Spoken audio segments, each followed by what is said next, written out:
आंदोलन आहे आपण ते मागे घ्यावं आणि सरकारला तुमच्या मागण्यासंदर्भात जे काय आता आम्ही काही त्या ठिकाणी विचार करतोय त्या ठिकाणी ते निर्णय करण्यासंदर्भात आम्हाला तो कालावधी द्यावा अशी आपल्याला विनंती करतो.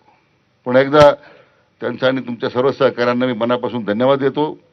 मी स्वतःहून म्हटलं की शेवटी राज्याचा मंत्री म्हणून, पालकमंत्री म्हणून, त्या खात्याचा मंत्री म्हणून मी स्वतःच पुढाकार घेतला की मला काही याच्या शेतकऱ्यांच्या प्रश्नामध्ये कुठलं राजकारण आपल्याला आणायचं नाही आहे. मला प्रतिष्ठेचा प्रश्न करायचा नाही आहे.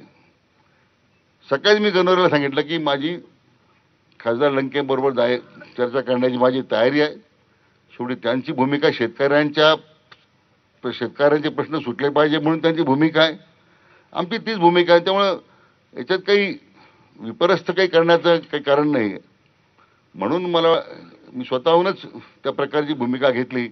आपण मला या ठिकाणी संधी दिली आणि माझं म्हणणं आपण शांतपणे ऐकून घेतल्याबद्दल आपल्या सगळ्यांना मनापासून धन्यवाद देतो.